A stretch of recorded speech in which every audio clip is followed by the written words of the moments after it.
Oi amigos, oi amigas, esse é mais um Atualizações Rumo 7 e dessa vez com notícia quente, o Santos conseguiu a contratação do zagueiro paraguaio Alexis Duarte, do Spartak da Rússia. Ele foi o primeiro zagueiro procurado nessa janela de transferências, ainda lá atrás com Kleber Xavier. Ficou praticamente contratado, só que aí começaram a ocorrer uns problemas e agora de fato o Santos conseguiu esse acordo. Primeiro foi o Sampaoli, que não queria o Alexis Duarte, buscou outras opções. E depois o Alexis Duarte teve que ficar mais tempo no Spartak porque o Spartak não estava conseguindo contratar um zagueiro para substituí-lo. Tava tudo certo com o colombiano Carlos Cuesta. Mas aí de última hora não rolou a negociação, o Cuesta acabou indo para o Vasco e o Spartak pediu para o Duarte ficar. Tanto é que o Duarte jogou neste final de semana.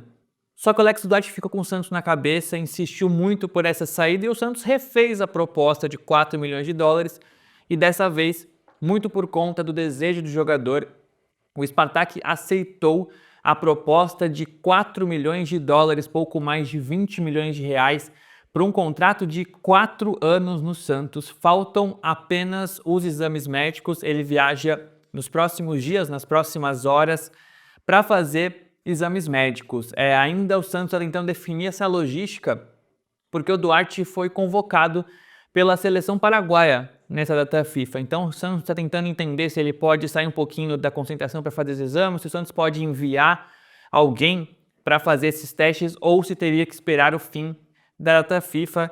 Fato é que o Santos avançou, que o Spartak acertou a proposta e que faltam detalhes para que o Santos consiga o segundo zagueiro nessa janela de transferências. Primeiro foi o Adonis Frias, argentino do Leão do México, também por 4 milhões de dólares.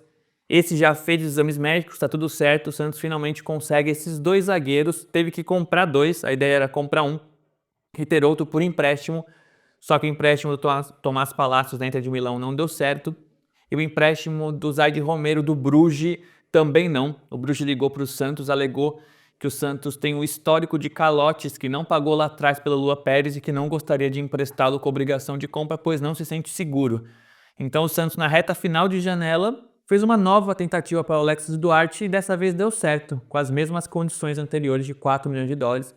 É o Santos então comprometendo 8 milhões de dólares parcelados nessa janela por dois zagueiros, Adonis Frias e Alexis Duarte. Adonis Frias que foi indicado pelo Sampaoli, Alexis Duarte que o Sampaoli não quis, mas que o Santos já queria antes mesmo da negociação pelo Sampaoli, antes mesmo da saída do Kleber Xavier. Então temos Adonis Frias, Alexis Duarte, Vitor Hugo e o Lautaro Dias. O Santos ainda vai buscar o meio-campista nessa reta final de janela.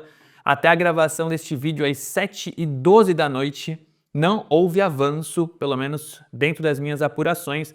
O Santos tenta Felipe Loyola, do Independiente, tentou o Rômulo, do Tigres, avaliou o Santiago Gonzalez, do Tigre da Argentina, e até onde eu sei não houve avanço, mas a ideia desde o início da janela era ter 5 jogadores. Desde a derrota por 6-0 para o Vasco, desde as conversas para o São Paulo, quando o Santos entendeu que o elenco não estava tão bom assim. 2 zagueiros, fechados. O meio-campista mais ofensivo, fechado, Vitor Hugo. Atacante, Lautaro Dias, fechado. E falta esse meio-campista mais defensivo, mais camisa 5. Vamos ver se o Santos consegue nessa reta final de janela. A janela fecha às 11h59 desta terça. O Santos poderia contratar a partir de quarta jogadores livres no mercado ou que tenham rescindido durante o período da janela. Então quem rescindir nessa terça pode ser contratado.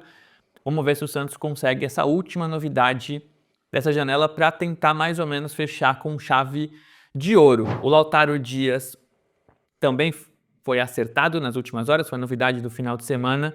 O Santos ainda está definindo se vai ser empréstimo de 1 ano ou de 1 ano e meio junto ao Cruzeiro. O Santos vai pagar um valor pela liberação, pagar 100% dos salários e ainda definir uma opção de compra. Adonis e Vitor Hugo já fizeram os exames, está tudo certo. O Lautaro ainda está fazendo esses testes. A tendência é que os 3 sejam anunciados nesta terça. O Santos decidiu que os anúncios vão ocorrer a partir de terça, mesmo que Adonis e Vitor Hugo tenham tudo certo. O Alexis Duarte talvez demore um pouco mais por conta dessa logística de exames na data FIFA. A última informação deste vídeo é sobre Marcos Leonardo. Muitos de vocês me perguntaram, seja aqui no canal, nas minhas redes sociais, se o Santos tentou o Marcos Leonardo, e o Santos tentou e ouviu um sonoro não. O Marcos Leonardo argumentou que o momento do clube não é bom, que ele saiu daqui em baixa, que não teria muito crédito, que até o Neymar é alvo de críticas e que o Santos não está na Libertadores. O contrato de empréstimo do Marcos Leonardo ao São Paulo provavelmente seria de 4 meses, numa ideia, numa estratégia de se valorizar, de ficar no radar, nos olhos do Carlo Ancelotti. E a Libertadores poderia ser um atrativo a mais. O Santos só joga uma vez por semana, só tem a luta contra o rebaixamento no Campeonato Brasileiro, pelo menos a princípio. Então, Marcos Leonardo nem cogitou voltar ao seu clube de formação. Lembrando que em 23, na reta final do Brasileirão, ele chegou alterado no CTR Pelé, causou grandes problemas de relacionamento, negou que tenha feito isso e só nesse ano, numa entrevista, ele admitiu os erros do passado. Esteve na Vila Belmiro, declarou amor ao Santos e gostaria de voltar, mas a tendência é que ele seja emprestado ao São Paulo. A negociação não é tão fácil assim, o Hilal tenta voltar atrás, clubes sauditas têm seus problemas de negociação, mas se o Marcos Leonardo for emprestado, o destino não vai ser o Santos, por mais que o Santos tenha tentado, beleza? Então Alexis Duarte chegando, junto com Adonis Frias, Vitor Hugo e Lautaro, que já estão em Santos e próximos de serem anunciados. O Santos ainda tenta mais um meio-campista e o Marcos Leonardo não vem para o Santos porque não quis. Beleza? Esse foi mais um Atualizações do 17. Obrigado a quem assistiu até o final. Peço que você se inscreva no canal se você ainda não é inscrito. Rumo aos 50 mil por aqui. Que você curta, comente, dê o hype e ative as notificações para não perder nada e também cogite se tornar membro. Vamos ver o que o Santos arranja nessa reta final de janela e vocês vão saber aqui, com certeza. Então, correria toda. Talvez eu abra até uma live. Se você assistiu até o final, você já merece meu elogio. Então comenta aqui se você toparia uma live tarde da noite, lá para umas 11. Janela fecha meia-noite, a gente fecha a janela junto aqui, ao vivo. O que vocês acham? Comenta aqui se vocês gostam da ideia. Valeu!